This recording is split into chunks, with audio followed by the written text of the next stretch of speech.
एक नौजवान लड़की अपनी सहेलियों के साथ गांव के बाहर कुएं पर पानी भर रही थी। उसी दौरान एक अमीर व्यापारी घोड़े पर सवार वहां से गुजरा। सख्त धूप और लंबे सफर की वजह से वह बहुत प्यासा था। जब उसकी नजर कुएं पर पानी भरती औरतों पर पड़ी तो उसने घोड़े की लगाम खींच ली और पानी मांगा। अगर थोड़ा पानी मिल जाए तो बड़ी कृपा होगी। लड़की ने बिना उसकी तरफ देखे कुएं से पानी निकाला और उसे पिला दिया। पानी पिलाते वक्त भी उसकी नजरें झुकी हुई थीं। व्यापारी उसके अंदाज को गौर से देख रहा था। लड़की बेहद खूबसूरत थी, मगर उसके चेहरे पर जरा सा गुरूर नहीं था। एक अजनबी मर्द के सामने उसकी शर्म, ओ हया और नरम मिजाजी ने व्यापारी के दिल पर गहरा असर डाला। वह दिल ही दिल में सोचने लगा कि अगर ऐसी समझदार और बाअखलाक लड़की उसकी जिंदगी में आ जाए तो उसका जीवन संवर जाए। जब लड़कियां पानी भरकर वापस जाने लगीं तो व्यापारी आहिस्ता आहिस्ता उनके पीछे चल पड़ा। वह इस लड़की के बारे में और जानना चाहता था। कुछ ही देर बाद लड़की एक साधारण से घर में दाखिल हो गई। व्यापारी ने भी घर के बाहर घोड़ा रोका और दरवाजे के करीब जाकर आवाज दी, कोई है घर के अंदर? चंद लम्हों बाद एक अधेड़ उम्र शख्स बाहर आया। व्यापारी ने बहाने से कहा, श्रीमान, बहुत प्यास लगी है, अगर पानी मिल जाए तो बड़ी कृपा होगी। वह शख्स उसे अंदर ले गया और अपनी बेटी को पानी लाने के लिए आवाज दी। लड़की दोबारा झुकी नजरों के साथ पानी देकर अंदर चली गई। उसके जाने के बाद व्यापारी ने पूछा, क्या ये आपकी बेटी है? उस शख्स ने हाँ में सिर हिला दिया। व्यापारी ने अगला सवाल किया, क्या इसकी शादी हो चुकी है या अभी कुंवारी है? अभी कुंवारी है। व्यापारी ने कुछ हैरानी जाहिर करते हुए कहा, अगर बुरा न माने तो एक बात पूछूं? इतनी खूबसूरत और समझदार लड़की की शादी अभी तक क्यों नहीं की? लड़की के पिता ने गहरी सांस लेते हुए कहा, मेरी बेटी न सिर्फ खूबसूरत बल्कि पढ़ी लिखी और समझदार भी है। मैं नहीं चाहता कि वो किसी गरीब घर में जाकर सारी उम्र तकलीफ उठाए, लेकिन मेरी हैसियत इतनी नहीं कि किसी बड़े परिवार में उसकी शादी कर सकूं। अगर आपको कोई आपत्ति न हो तो मैं आपकी बेटी का हाथ मांगना चाहता हूँ। मैं खुद आपके दरवाजे पर रिश्ता मांगने आया हूँ। लड़की के पिता ने उसे गौर से देखते हुए कहा, बेटा, तुम किसी ऊंचे परिवार से लगते हो। मैं न इतना दहेज दे सकता हूँ और न ही अभी तुम्हें अच्छी तरह जानता हूँ। व्यापारी ने नरमी से जवाब दिया, जब मैं खुद झोली फैलाकर आपकी बेटी मांग रहा हूँ तो दहेज की कोई बात नहीं। और जहाँ तक मेरे बारे में जानने की बात है, मेरा नाम विजय सिंह है और मेरा गांव सूरजगढ़। आप जब चाहें मेरे बारे में पता कर सकते हैं। विजय सिंह की बात सुनकर लड़की के पिता गहरी सोच में पड़ गए। कुछ देर खामोश रहने के बाद बोले, बेटा, इतना बड़ा फैसला मैं अकेले नहीं ले सकता। मुझे अपने परिवार और बिरादरी से सलाह करनी होगी, तभी मैं तुम्हें कोई जवाब दे पाऊंगा। विजय सिंह ने अदब से सिर झुका दिया और बोला, जैसा आपको उचित लगे श्रीमान। इतना कहकर वह वहां से रुखसत हो गया। उसके जाने के बाद लड़की के पिता ने अपनी पत्नी को सारी बात बताई और कहा, आज एक बड़े घराने का युवक आया था। हाँ। वो हमारी बेटी का रिश्ता मांग रहा है, वो भी खुद झोली फैलाकर। ये सुनकर उसकी पत्नी खुशी से बोली, अगर ऐसी बात है तो आपको ये रिश्ता स्वीकार कर लेना चाहिए। हमारी बेटी की जिंदगी संवर जाएगी। मगर लड़की के पिता अब भी परेशान थे।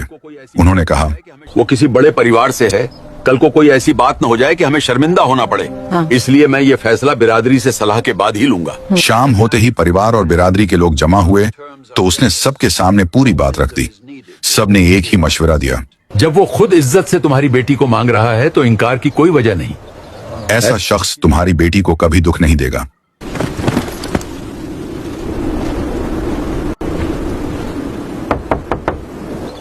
मैंने अपने परिवार वालों से सलाह कर ली। मैं आपके ही इंतजार में था। आखिरकार सबकी रजामंदी से मीरा की शादी विजय सिंह के साथ तय हो गई। शादी के बाद विजय सिंह अपनी नई नवेली दुल्हन को लेकर रवाना हुआ। उन दिनों एक जगह से दूसरी जगह पहुंचने में कई कई दिन लग जाते थे। चलते चलते शाम हो गई, इसलिए दोनों ने जंगल में एक मुनासिब जगह पर पड़ाव डाल लिया। इसी जंगल के करीब एक नौजवान चरवाहा अपनी बकरियां चरा रहा था। थोड़ी दूर एक तालाब था। वह बकरियों को पानी पिलाने के लिए वहां लाया और खुद भी झुककर उन्हीं की तरह पानी पीने लगा। कुछ फासले पर बैठे विजय सिंह और मीरा ये सब देख रहे थे। चरवाहे को इस तरह पानी पीता देख विजय सिंह तंजिया लहजे में बोला, देखो इसे, बिल्कुल बकरियों जैसा है, जैसे इन्हीं की औलाद हो। मीरा ने सुकून से जवाब दिया, नहीं स्वामी, औलाद तो इंसान की ही है, बस संगत का असर होता है। विजय सिंह ने दोबारा वही बात कही, मगर मीरा ने फिर नरमी से वही जवाब दिया। 3 बार ऐसा होने पर विजय सिंह गुस्से से भर उठा। गुस्से में उसका चेहरा सुर्ख हो गया। वह बोला, अभी हमारी शादी को 1 दिन भी नहीं हुआ और तुम मेरी बात काटने लगी हो। आगे जाके तुम मेरा घर कैसे संभालोगी? वह और ज्यादा गुस्से में बोला, आज से मेरा तुमसे कोई रिश्ता नहीं। जहाँ जाना है चली जाओ, मगर मेरे घर आने की कोशिश मत करना।